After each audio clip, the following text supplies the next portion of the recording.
Very much for staying with us. This is the New Dawn, and in case you're just joining us, you're just in time for the newspaper review this particular morning on a very special and big day here in the country, as Professor Kindiki is set to take over office as the third deputy president under the promulgated constitution of 2010.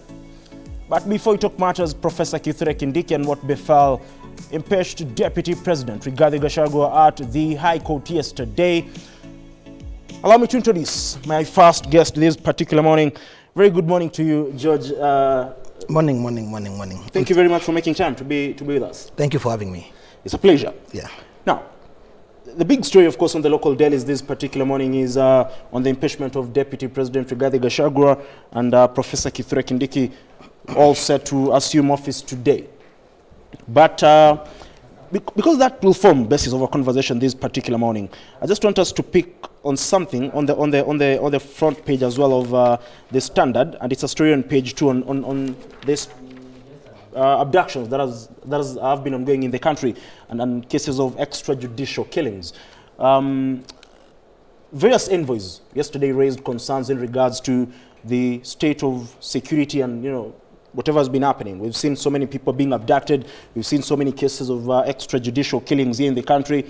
And yesterday, the County Assembly's Forum, led by its chairperson, the Speaker of Elgeyo Marakwet County, Kiplagat Sabule, did say within 7 days, if Wajir MCA Yusuf Hussein Ahmed will not be produced, then they will paralyze operations across all 47 county governments. I mean, what is happening in the country? It's quite unfortunate because the government is supposed to guarantee the security of every human being.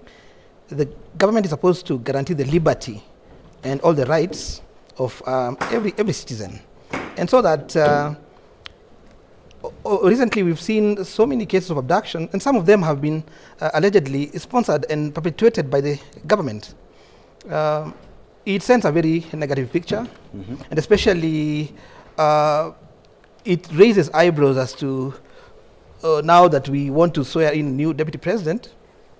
Again, some have raised a little bit of questions as to most of these abductions occurred during his reign, so that some of those are questions that are lingering before Kenyans. But we can only hope that going forward, at least that should not be seen, because the government has the responsibility, has the obligation to ensure that every Kenyan is safe. And the abductions we are seeing are not in the nature of the lawful arrest. If you have a problem and if you want to arrest someone, there are legal procedures, there are legal processes through which people can be lawfully arrested or even summoned to police station. You don't go in the middle of the night abducting someone without necessarily having warrants of arrest. So this is something that should be condemned by all and sundry. Thank you very much. Also joining us this particular morning is Dr. Isaka Sana. Very good morning to you. Good morning to you. How are you? I'm doing great. Thank you very much for your time. Thank you so much for gracing this particular breakfast show. Thank you. Now, Doctor, we're talking about the issue of extrajudicial killings and abductions. And yesterday, like I was alluding to, and just to read the envoys that raised concerns in regards to the state of security in the country in regards to abductions, is Denmark, Finland, Germany, Ireland, Netherlands, Norway, Sweden, Switzerland, and the British High Commission. Now, this particular statement by these envoys was in regards to the concerns over the state of security, and those who probably have dissenting voices are being handled. They're being abducted. Most of them are being abducted. We've seen abductions in the recent past, and like George said, some of them have been attributed to the state. But notably missing, and this has had people talking, is the United States in the list of these envoys. We know President William Ruto has been on a mission to, paint Kenya as a very democratic country out there, and he has done so well. But how does these particular cases of abductions hurt the image of not only him as the president, but also Kenya as a country? Thank you very much. I think it is important for us to note that indeed there are problems.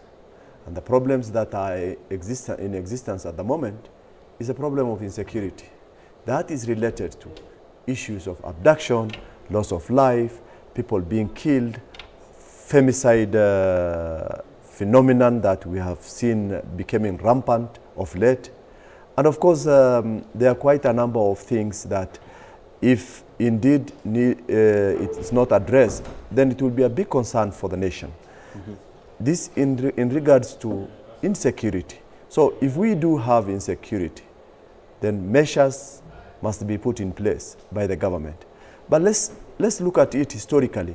What is it that we are saying we have a problem with insecurity, and what is it that we are relating it to abductions in relation to the state organs of security?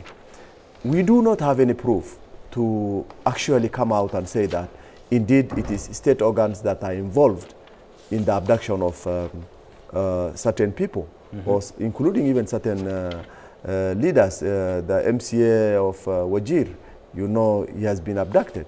But now we cannot relate that and factfully state that this is a state organized abduction. Mm-hmm. Politically, you know, people will like to put things into perspective when situations arises. And of course, the blame goes to the government. But one important thing that the government needs to do is that they must appreciate that there are problems going on of insecurity in every part of the country. And the government should come out using their security apparatus to make sure that security of Kenyans are secured. I can see there is a number of things. There's a disconnect between the society, who are primarily people who are supposed to spearhead security.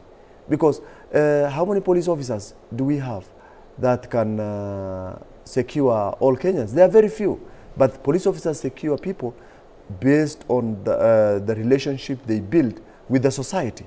And that is why it is our responsibility, mm-hmm. to make sure that certain people who are involved in certain issues that are not very much consistent with the security of the country must be addressed and must be communicated to the relevant authorities. Okay. But there's one important thing that now comes out, where the deputy president to be sworn in today is related to, in terms of the fact that he was responsible for the internal security of the nation. And therefore, that's why it is coming up. What relationship does it have for him to move from his internal security docket to deputize the president, or the second, being the second in command? Meaning then that there are issues that he did not address very critically in terms of putting required measures, okay. that Kenyans will say, indeed,